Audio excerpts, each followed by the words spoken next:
Welcome to Mainland, your local regional television station. I'm Tanya Omar, and some of the stories coming up in today's news: fire engulfs Motueka business, David and Goliath battle ahead for the Modeller's Pond, and local Anzac commemorations. A fire in Motueka on Wednesday evening saw the Nelson hazmat truck as one of many appliances sent out to the emergency call-out at a Motueka glass business. The fire was called in around 9:15 p.m. Appliances from all around the region were called out to attend to the fire. Unoccupied at the time of the fire, Motueka Business's Able Glass building was well ablaze, with the roof collapsing by the time the fire appliances arrived at the scene. Fire crews moved in to surround the building to douse the fire. No one was injured in the blaze.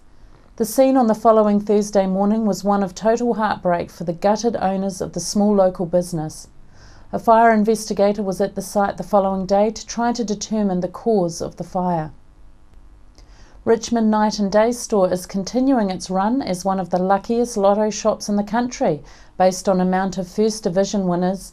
However, the Lotteries Commission has released figures that show the store has dropped from second luckiest to third luckiest nationwide. It named Hastings Unichem Stortford Lodge Pharmacy as the country's luckiest lotto store, having sold a massive 39 First Division winning tickets over the years. The Commission has named Pack and Save Riccarton in Christchurch second luckiest, having sold 30 First Division winning tickets.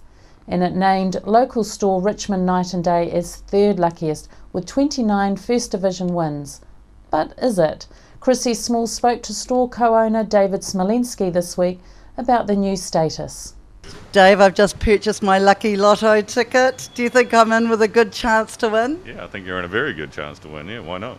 Well, you guys seem to be the luckiest shop in the region, and you know, even though the figures have just come out to say that you've gone from number 2 down to number 3, that's not quite true, is it? Well, I don't believe it to be true, because it said I had 29 First Divisions, yet if you look up there and you see all my trophies, there's 32 of them. So I've emailed them and asked them where they got their facts from, because I asked them not long ago what their criteria? Yeah, well, no, all their results and where I actually stood, so that if I was going to promote my shop like I do, number 2 was my placing. So yeah, interesting, and we'll find out what it comes from that email that I sent. Well, it's a bit of a worry, because they're dealing with figures all the time, and if they can't count... You're not wrong. I mean, it would be interesting. I mean, yes, the store, as it is sold probably 29, but then there were 3 prior to that when it was a Super 7. But, yeah, I mean, it's still 32 from this site alone, so... How many years has there been a lotto counter here? Well, my family would have owned it for, what's this year, 23 years. And it was here 2 years prior to that, probably, so 25 years. There's been a lotto store on this corner. Quarter of a century is a long time, isn't it? To see a few winners go through there. Yeah, to see a lot of things go through here. The malls come about. My kids weren't here, now going to be 18 in a couple of weeks. It's pretty scary stuff. It certainly is, especially when they grow older, I tell you, they don't get cheaper. But now, Dave, okay, so the winners, you must have seen some very happy people over these last 23 years. And it doesn't even have to be the biggest winners. You know, anybody that wins a few $100s gets very excited. And yeah, we've changed a lot of people's lives with all of the First Divisions that we've sold. To be honest, though, we sell them. We fill in their forms. They go away and do their thing. I couldn't tell you what they do with their lives after that. So I'd hope that it's all changed for the better. It's not like they give us a running report on how their life's going. But I would expect that there's a lot of wise people and they've done a lot of good things. You would hope so. Now, do you recognise any of the winners coming back and buying tickets? Yeah, every week. So, look, Dave, tell me, do they bring you a bottle of champers when they win or anything like that? There's been the odd little thing, odd treat. But no, we don't expect anything. We're here to try and make people lucky, and they're here to try and make me lucky. It works both ways. I want to sell winners, and they want to buy winners. So, now, Dave, you're a dairy. You fulfil a service here for the community, and tell me, is it financially viable for you to have a lottery shop here? Oh yeah, for us, for sure. Absolutely. I mean, we've pushed this. My parents before me, when they owned the business and when I was working for them, we pushed it, you know.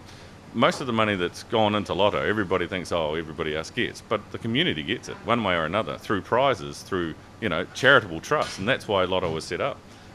We contribute to that. Every player that plays Lotto contributes to that. And if you think, oh, well, it goes to the Lotto retailers. Well, it comes to me, yes, but that goes to my staff, you know, as wages and all those. And all the things that I buy around here and all that, it all goes back to the community in one way or another. Well, the fixtures aren't cheap, are they? And, you know, the thing is, Dave, when you have a lottery going on here, it must draw more people in, and especially because there's that whole good luck aspect to it as well. And we've, you know, really pushed when we've had good luck. We've told everybody about it, and you know, we want to sell more winners. We want people to come in and buy their ticket and try and find that luck that we've given out before. And every week somebody seems to win something. It may not be thousands or hundred, you know, but you know, just the other day there was 2 prizes of $700 that a couple of you had, and that would have something that they didn't have the day before, so they would have walked off quite happy. Yeah, we're very lucky, just for the pure fact we promote it, we want to sell winners, and yeah, we'll look after you. If you come to us, we know what we're talking about, basically. Yeah. Now, Dave, the scratchies are a different thing, of course, but are you lucky on those as well? I want to be luckier. We haven't sold too many prizes. We've sold about 6, 7 top prizes on those Instant Kiwis. We do sell quite a few a week. I mean, every week we're paying out probably about $8,000 in prizes on Instant Kiwis alone. And there's plenty of those. You just have to look at our little winners board here. There's hundreds, $50. The other week we had probably 3 or 4 $500 winners. So there's plenty of those that go out every week, because Lotto did change that up so that there were more winners more often, and when you did win, you won a bigger prize, and that's worked. There's been a lot more winners, so yeah. No. Their funding's dropped. They say they don't have so much to give away to community groups this year. Yeah, but you see, that's just somebody speaking through honest figures, because Lotto give out a percentage of what they sell. If sales are down, well, then they can't give as much, and the reason that sales are down is because they had no big jackpot runs. You know, Powerball went to 22 million on Saturday. Sales went up, okay, and that was the first time it's got to 22 million in a long time. So we had a year where there was up to 20 million, up to 20 million again, up to 20 million again, and Big Wednesday was jackpotting at the same time. So there was a lot of people buying tickets, a lot of sales, therefore a lot more money to give out to the community. And just in recent years, the Powerball jackpot hasn't jackpotted. It's been 7 million down to 4, 7 million down to 4. You know, so there's never been the big one like we just had. You have a few more of those, sales will be up, and back to the money back to the community will be up again. What's the biggest win that you've seen here at the store? 8 million. 8 million. Somebody won Powerball and it was 7.5 million plus their Lotto win. It was just over 8.2 million, something like that. Do you think we're getting a bit greedier, that we're not kind of buying weekly and we're just waiting for those big jackpots now? No. I mean, it's all relative. I mean, I would only suggest that people buy a ticket if they can afford to not have that money in their pocket. If you spend too much, well, then you're overspending. And if you can't afford it, well, don't do it. But, I mean, Lotto gives you plenty of different options now. They're $4.80 lucky dip. So you could buy $9.60 and that covers you for both draws. You can build a dip, which costs only $2.40. You can spend $4.80 on both draws. So there's ways around it. But, yeah, people do wait. Once it's 10 million, that's when people tend to buy more tickets. It used to be 5 million and people would be lining up out the door. Now it's 10 million plus. So values have changed in a sense. Yeah. But I mean, society's changed, isn't it? Yeah. I mean, a house used to be worth $300,000 was a bloody nice house. You try and find a $300,000 house now, you'd be struggling. Card box in the middle of the road, I think. Well, yeah. I mean, sections cost almost $300,000 now. So the world's changed. Crazy place. We asked people in Nelson if they bought their Loco tickets from any particular lucky Lotto store. Nelson has the 3rd luckiest Lotto shop in the country. Would you go out of your way to buy tickets at a lucky shop? Not necessarily. I haven't actually bought a Lotto ticket. I would rather save my money, to be honest. That's just what I think. The luck of winning could be next to nothing, or could be 1 in 2,000, or, you know, it depends. I mean, yeah, where you are, or, yeah. No. Why not? Because I don't buy tickets. Well, I never buy lotto tickets, so no, I probably wouldn't. I would. Yep. Yes. In what could be seen as a David and Goliath situation, a task was set down on a council meeting on March 24th by the Nelson City Council for the Nelson Modelers Society that seems impossible unless a change of heart by those wielding the stick can see a way forward to extend their implausible deadline. The society, which is run purely by volunteers, many who are retired, have been given a September this year deadline to raise a minimum of $600,000 to upgrade the existing pond at Tahunanui, or council will eliminate the pond altogether. The modelers have only a few hundreds of dollars to go towards this big ask, as their income only comes from money from the children's train rides. I caught up with Nigel Gibbs, who is a member of the Society of Modelers, about council's demands on them for them to be able to keep the pond, and also about their planned public open day this Sunday. Okay, Nigel, this is the lovely pond that's causing all the problems. What's the issue with the pond? The issue is the base of the pond is not sealed. It's just a sand base, and the water can disappear through the sand, and we're having issues with keeping the pond topped up and full. And also the sand base allows a weed to grow in it called rupia.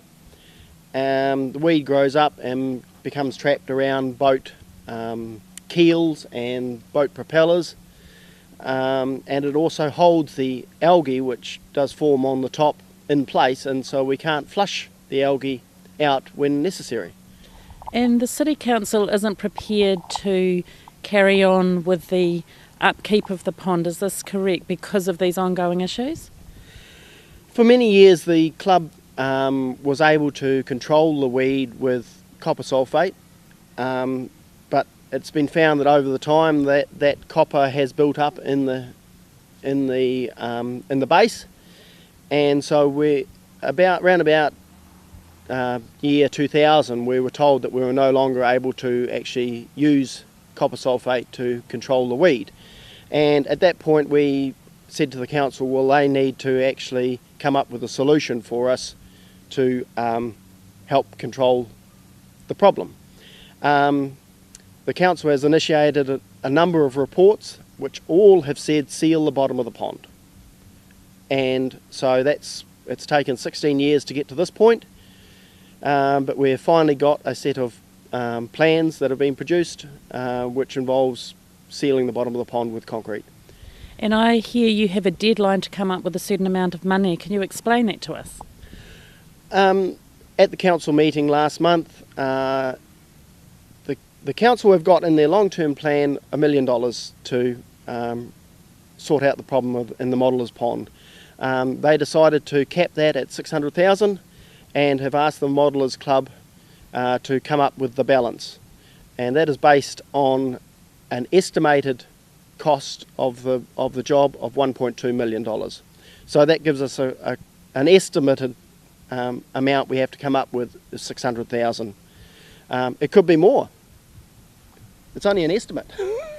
The council had in their recommendation that we had until the end of November, but the council has decided that they wanted to try and get the approval through before the change in council, and so they brought that deadline forward till the end of September. It's probably not. We're probably not going to be able to reach that deadline because of the funding organisations like Rata Foundation and lotteries that we were hoping to apply for. Their notification is not until the end of November or early December. So as long as we hope that we're looking like we've actually got some applications in, that the council will see that we are actually trying to do something towards. What else are you going to do to try and raise this $600,000? I have approached local businesses, and there are quite a number that are keen to come on board and help us, but no monetary terms have been discussed at this stage. We just need to get a few things further down the track before we can actually start looking at those sort of figures. What is disappointing is that the council are prepared to pay $690,000 towards turning this back into estuary, and only $600 to actually fix the problem. So, What is the whole council unsupportive of the Modeller's Pond, or is it a divided issue? very difficult to tell. They unanimously voted to go ahead with the fix if we can raise the money, but there's some underlying things that I'm not aware of. I hear something's happening on Sunday. Can you tell us about it? Yes, we're planning trying to get some boats back on the pond. So we've planned a fun day for Sunday from 10 till 4. People are welcome to stay and start earlier or stay later than that if they like. But we're going to have boats on the pond, have raffles. We've got a couple of little speed boats to raffle off. And we'll of course have our train rides running and have the Navy Lark in the water. And all the proceeds from that day will go into our pond fund. So what would you like to say to locals about the fundraiser on Sunday? Well, we'd like everyone and anyone that's got a little model boat to dust off their sails if it's a sailboat and charge up the batteries if it's a power boat, or and come on down and just have a fun day with your boat in the pond. If I have children and I want to come down, do I need to have a boat? No, you don't. We've got one or two little boats that we will be able to hire out or one thing or another to help raise some funds as well, and so the kids will be able to get a chance to have a bit of a play with a boat if they choose. The Fluoridation Information Network for Dentists, known as FIND, in a press release this week claimed that data released by the Ministry of Health on Monday confirms that water fluoridation is having no noticeable effect in reducing tooth decay. Around 1 in 3 New Zealand children have at least one cavity by age 5, and growing up with water fluoridation seems to offer no benefit. FIND, which is an independent study group for dentists, says that children in areas without fluoridation, like Christchurch and Nelson Marlborough, once again have among the best teeth in the country, with less tooth decay among 5-year-olds than most fluoridated areas, such as Auckland and Counties Manukau. Hastings was the first area to have fluoride put in its water as an experiment in the 1950s, yet still has just as much tooth decay than its non-fluoridated neighbour Napier. The town originally used to demonstrate the benefit of water fluoridation. 60 years on, there is still no benefit. The overturning of the Hamilton Council decision to stop fluoridation in 2013 also appears a wasted effort, with non-fluoridated Waikato areas having less tooth decay than the fluoridated city. The release said it's very hard to see, with the Ministry's own data consistently showing these trends for over 20 years, how Health Minister Coleman, the DHBs as well as the New Zealand Dental Association continue to make New Zealanders believe they will obtain a 40% reduction in tooth decay if councils fluoridate. FIND says that such statements are not backed by the science nor by the facts, which are blatantly obvious in the school dental service data, according to Dr. Stan Lytris, who is a spokesman for the dentist group FIND, who consider water fluoridation a futile distraction. Mainland have requested an interview with pro-fluoride NMDHB spokesman Dr. Rob Beaglehole, but as yet have not had a reply. So we asked more people in Nelson their thoughts on putting fluoride in our water supply. Fluoride in the drinking water, what are your thoughts on this? Yes, definitely. Because if we can stop young children having bad teeth, why not? I'm happy to have it without fluoride. I think it's more the sugary drinks that that cause decay. I don't think it's good to have fluoride in the water. I think it's chemical based. That's why I think it's not good. And if you don't know much about it, it's not good to have it there unless you know about it. I've heard little things about it. Well, from what I know of the issues, I think it's a good idea. because I think we've got to protect the really vulnerable people in our society, and it seems to be what the experts in dental care and health care seem to be saying we need to be doing. So on this issue, I'm happy to take that as a good thing. I reckon keep it the same, I guess. It's good enough. Anzac commemorations come but once a year, and it's coming around this year on Monday. We went and spoke to RSA President Barry Pont and Vice President Dave Laws about plans for this year's services.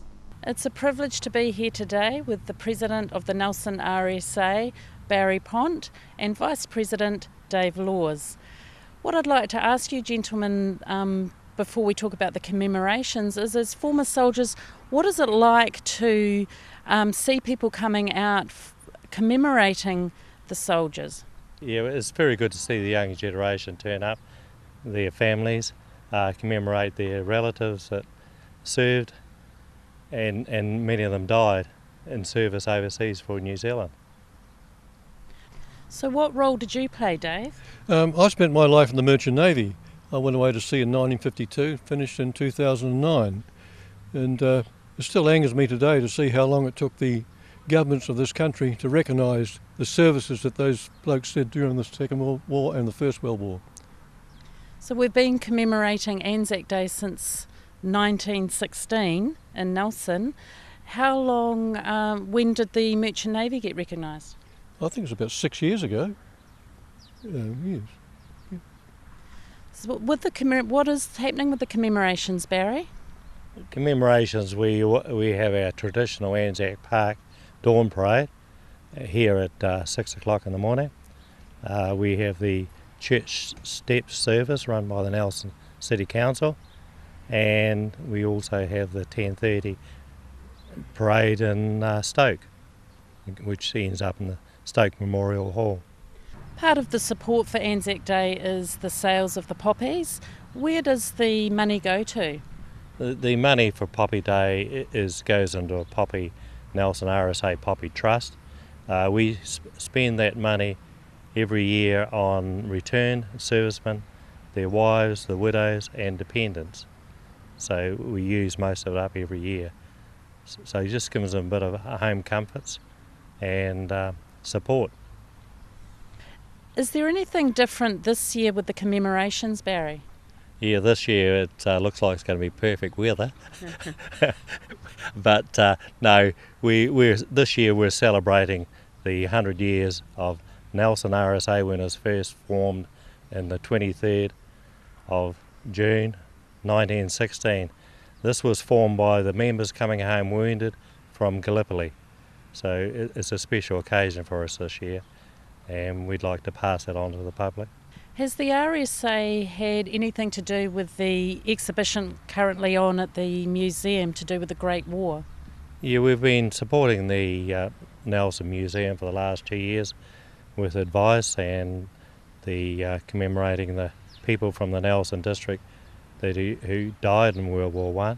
We had over 610 crosses, white crosses out last year, and this year to commemorate it we are going to put up 91 crosses in Anzac Park to commemorate the Nelson City boys that died in World War I. Dave, I believe you're a child of a parent who served in World War I. Yes, my dad served World War I. He was with the Royal Hampshire Regiment, British Regiment. He served in Mesopotamia where he was badly injured. He lived to 98, so that wasn't too bad, you know. So you're carrying on the baton? Hoping to, yeah.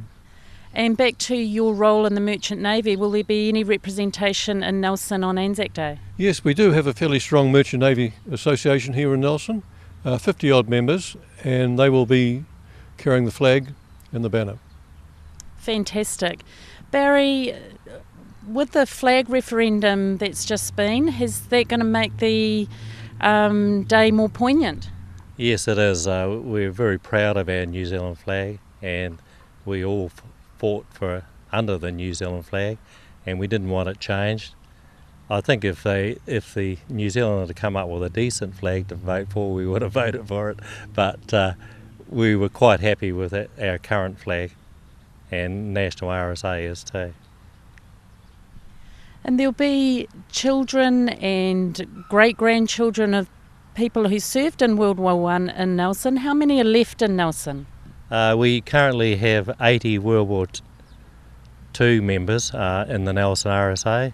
They're all 91 plus in age. We have them right up to 100 years old. So we're very proud to keep so many World War II members. It must be something in the water around Nelson. Barry, you're the president of the Nelson RSA, but you have another role as well. Can you tell us about it? Yeah, I am the Nelson Marlborough Westland District Support Officer. So I go to monthly meetings in Wellington RSA headquarters, and we lobby the government and Veterans Affairs on health issues of the veterans, the past and the present. So this year we've special emphasis on the veterans that were post-Vietnam, that most likely to suffer from the pressure of conflicts and wars, and that is mainly the Timor, Afghanistan, and every conflict since then. So we're out there to help them and to support them in every way. What sort of support are these veterans needing? Mostly the post-traumatic stress is probably the biggest one. Hearing loss, eye problem, just getting on with life, because the military life can upset the balance, and we're there to support them in every way we can, both them and their wives and families. Thank you, gentlemen, for your time, and the early bird will catch the worm on Anzac Day. Yes, 6 o'clock in the morning on Monday. We'll see you there. After the break, we'll bring you the latest weather update and some events and happenings coming up from around the region. We're the team at JCar, right here in Nelson, 120 Hardy Street. Our shop is full of electronic items, including security alarm systems, electronic components, solar and power, electronics, toys,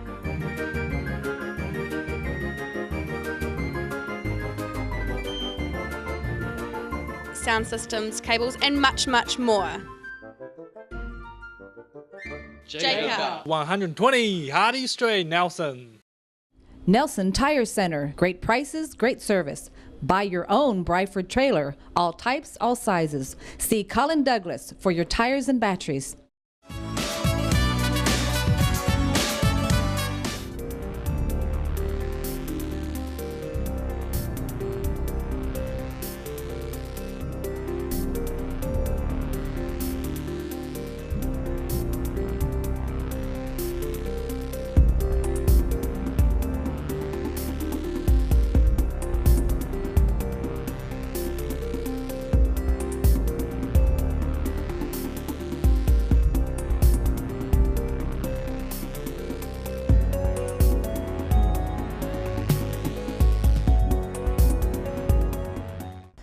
For budding performers or people that just want to give it a go, there's a free talk and mask workshop on the 28th of April 2016 at the Elmer Turner Library in Nelson. Workshop times are 10 a.m. until noon. The youth workshop is from 1 p.m. until 3 p.m.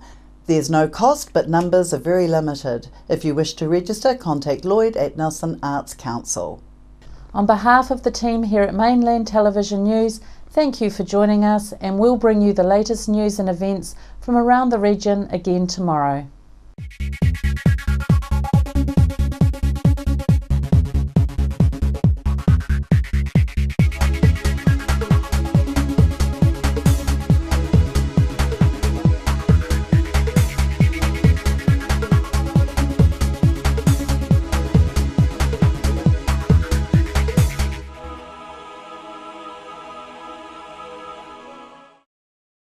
Supporting local content so you can see more of New Zealand on air.